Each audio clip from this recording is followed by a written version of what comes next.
Hey everybody, Erica here at Austin Action Fest with the creator and lead actor of VR. So we've got Arnaldo Mirabal, right? Yes. Okay, I said it right, and Anthony Hord. All right, so Arnaldo, you are the writer. I was producer and director. Okay, Yes. so okay, I don't even know where to begin. This was really fun. We literally just came out of the theater, getting to watch your the experimental version. So VR. Okay, you know what? I'm not going to tell you. Why don't you it down Why really don't you easy. give the audience a little bit of a breakdown of the project, because it's okay. It's fun, right? So Anthony is the main character. He's the main actor. Action star. Okay, action star. But the cool thing about this project is not just the fight scenes, okay? It's not just the premise and the story.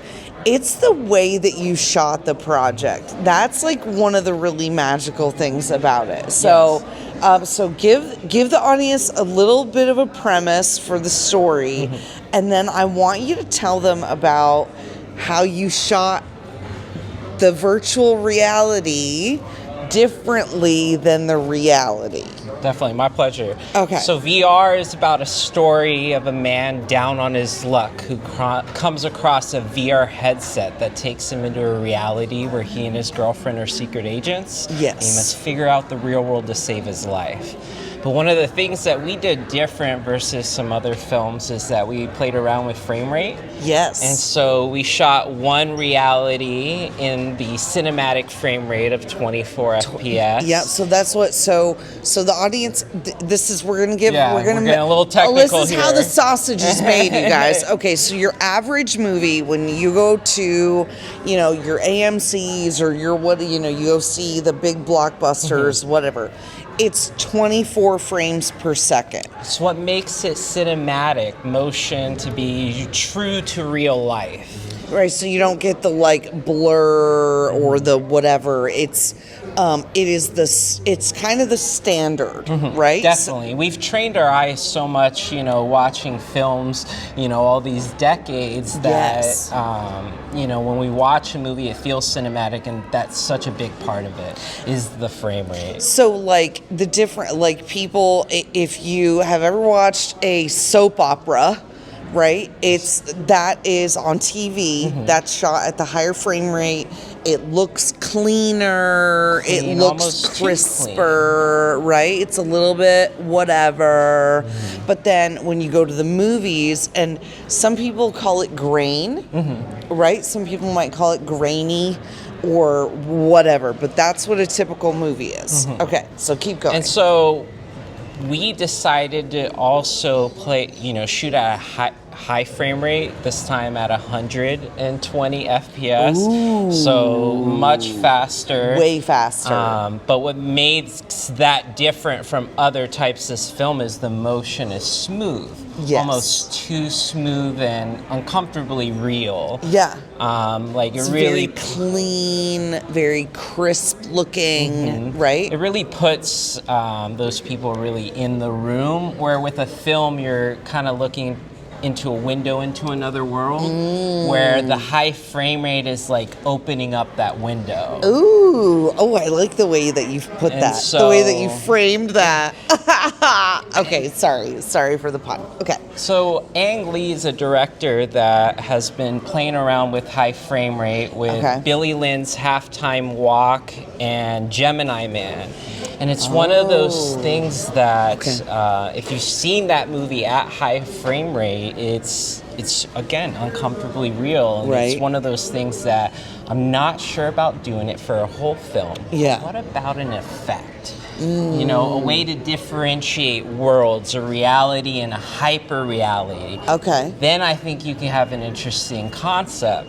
And now 120 frames per second. Yep. That's what it is. That's what it means, the frame rate. 120 frames per second. So that's way more pictures, basically, or images being captured in the actual footage, and that's normally reserved for like a slow motion or something like that, right? That's when you would normally use that.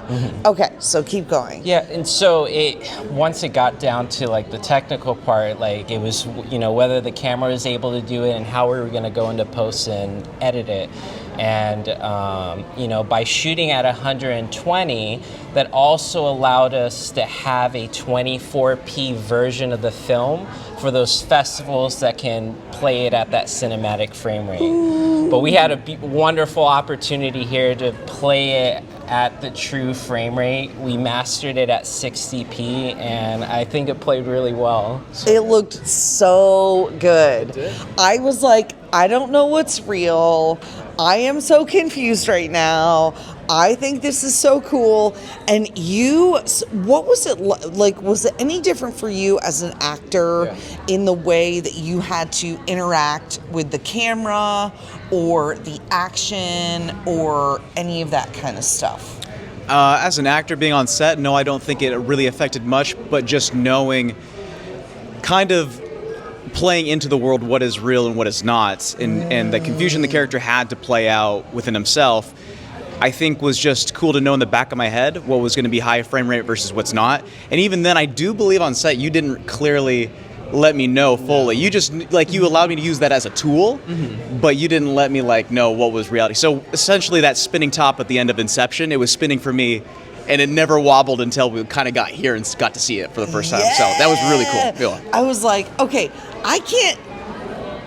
this guy can't tell what's happening right now.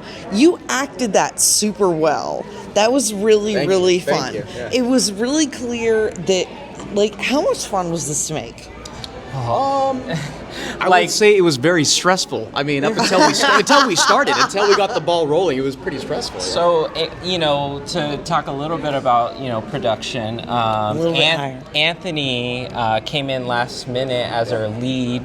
And so we had to switch leads midway. Our writer, Eric, incredible writer who really was the one to allow us to be able to produce this film and make it what it was supposed to be. But he got sick. He was supposed to be our lead, and Anthony stepped up from being the best friend to be in the lead role. Okay. And then Ryan Federico came in to be the best friend, did fantastic. I want to shout out to Mariah Padilla and Roger Ivins too for their fantastic performances. I really appreciate them, and I do have to shout out to Kira Sipler and TJ Encinius for them being my assistant director and production manager as well. Fantastic. Couldn't do it without them. Yep. But on set, I really wanted to... We are telling human stories, okay? And it really starts with the people first. Yeah. And so... relationships. 100%. Do I care about this character?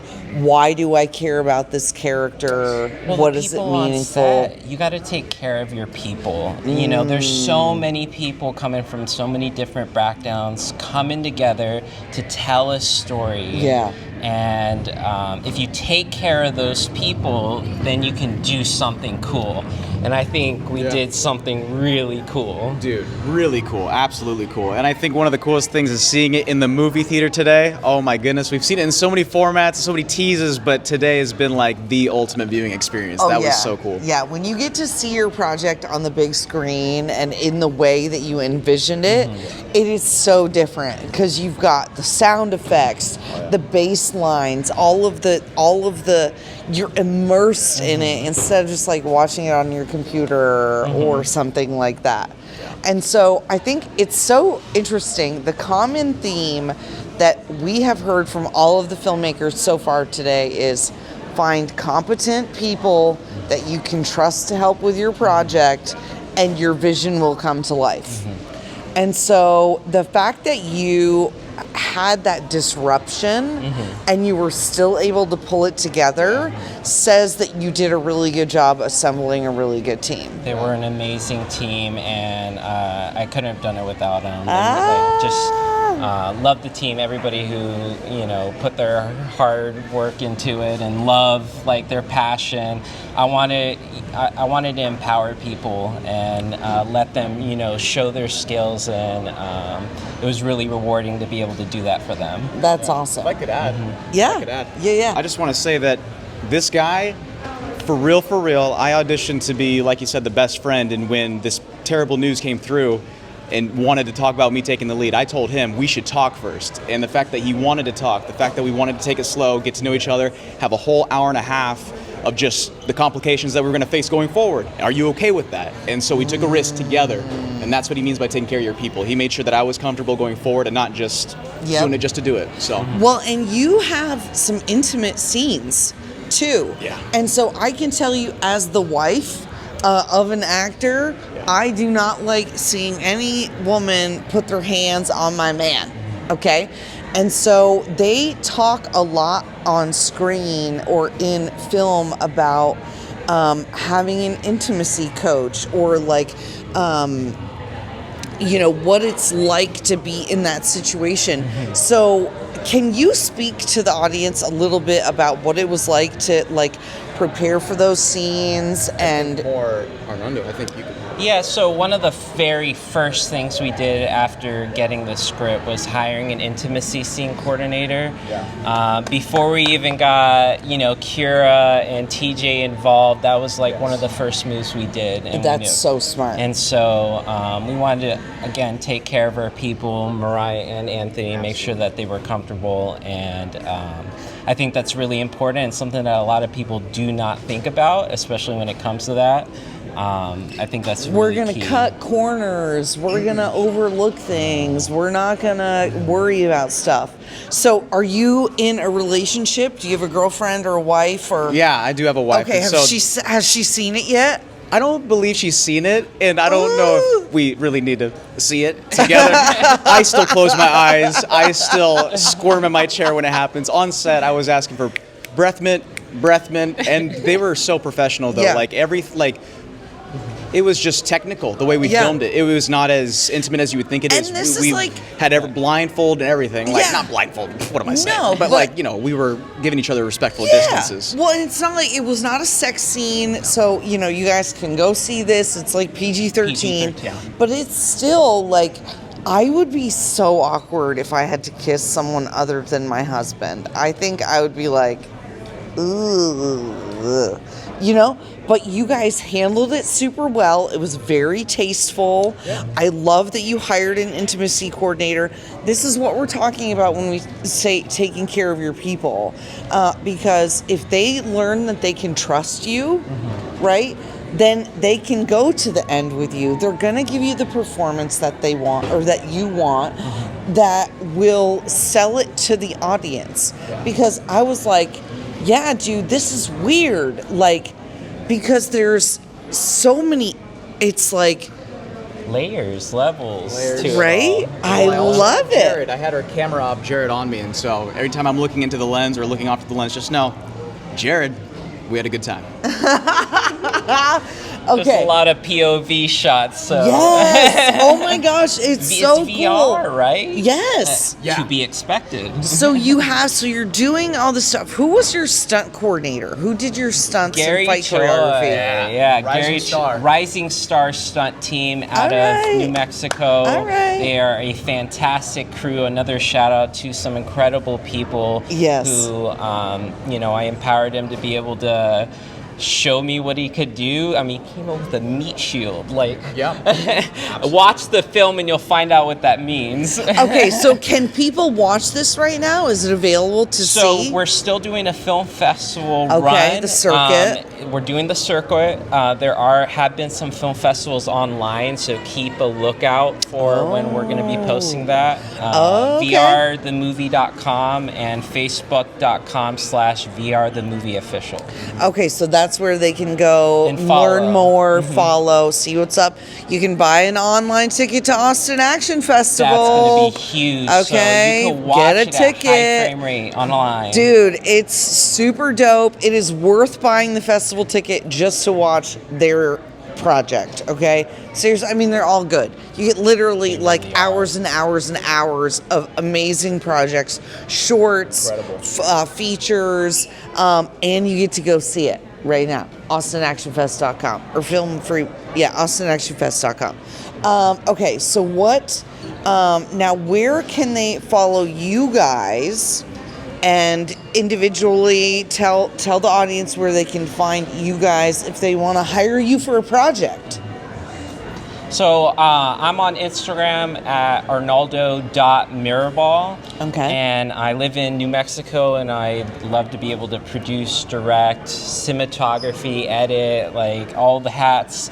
I truly want to teach film too, so for opportunities to be able to bring the next generation of filmmakers up, I want to be able to do that too. So any opportunities to be able to teach would be incredible. Oh, I love that. I'm very much, and that, you know, on set was also another teaching thing for everybody to know how our production goes and how to do it right. Yeah. And so I think that's important for us, for the future of our industry, to be able to teach everybody the right way and how to do it. Well, and I think that so much of the time people go to film school or they learn to act or they do whatever, and they become artists, and they never learn how to actually make money off of their craft. They never learn how to market themselves or actually make a movie.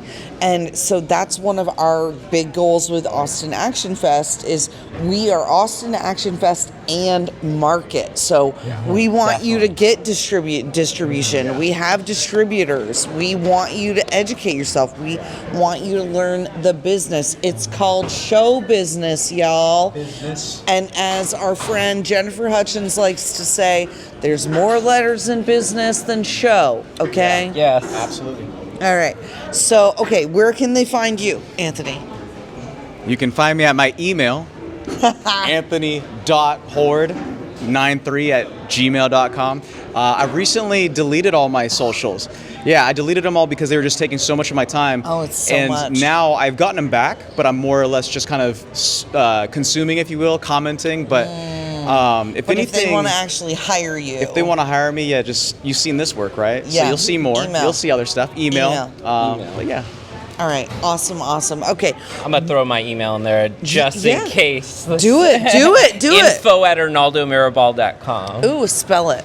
ARNALDOMIRA, B as in boy, AL. Okay. Let me think. What else have I not asked you? That is, okay. What would you say was how long have you guys been in the business? How long have you been doing film? I've been doing film for like 15 to 20, like getting on those 20, closer to 20 years now.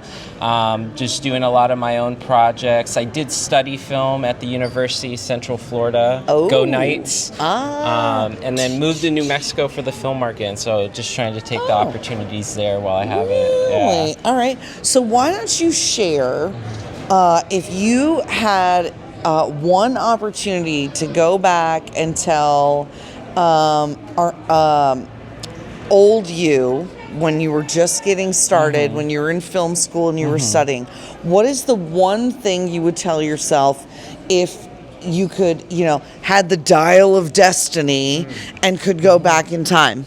Taking advantage of all those relationships and opportunities, like being able to take the time. You're going to work all your life, but when you have an opportunity to be able to network and you have tools like a university to be able to push you forward, you got to take advantage of every single one of those. Work can come later, but study and network and build relationship. It starts with the people first. Yeah, always. All right. How about you, Anthony? If I could go back in time, I'd probably tell my younger self, keep going. You're gonna get what's coming to you, but just really appreciate the shape and form that it's gonna come in. So just appreciate it for when it comes to you. Doesn't matter what size it is, because I think that's one of the things in our culture today. And so when you say you deleted the social media, right? Our culture today is so much about immediate gratification, right? And especially like I'll say the younger generations, especially, but just our culture is so much about immediate gratification, right? I want to take a pill. I want it to go. I want it now. Had it go away, like just exactly. everything, VR, right? Okay, but life is a freaking marathon, y'all. Like for real, and if you don't take the time to cultivate your relationships, be with people, be with your family, they're not going to be around forever. And I think that if we could all kind of remember that and be present to that, like be here now. 100%. Right? Be here now. Definitely. And as much as we would like to have instant success,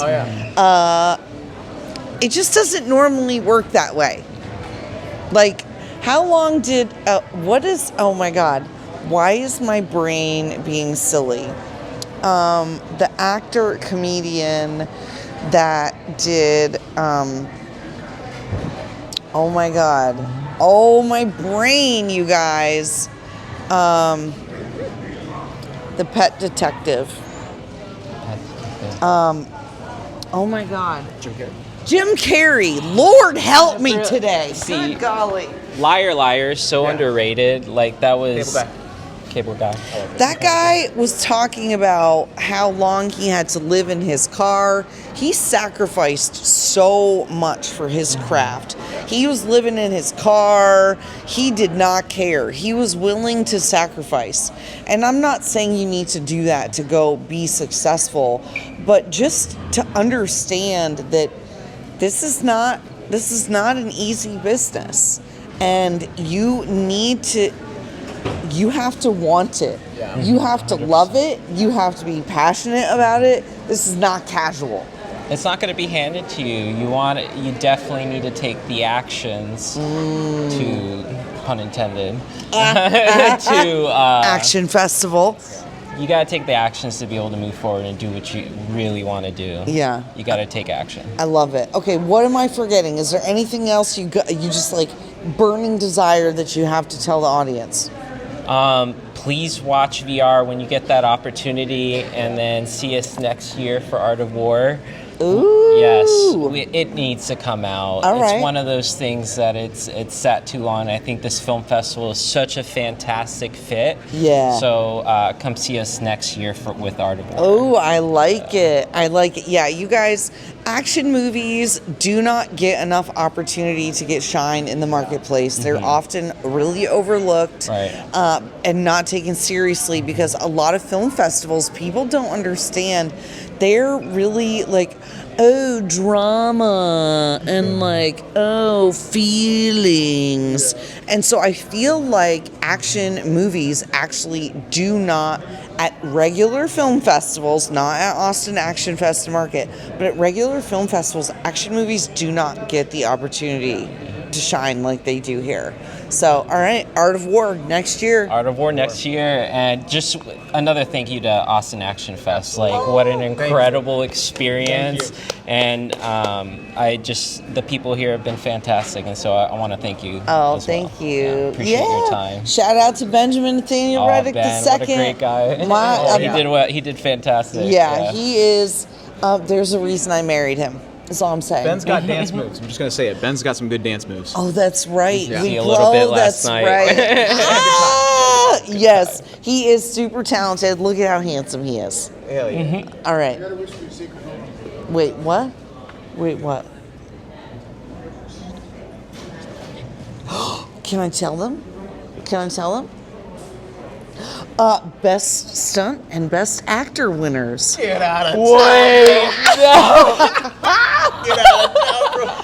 All right, so my gosh, that's we're talking incredible. to some folks who won their the categories they submitted for. So incredible. Congratulations! Thank you so much. That's incredible.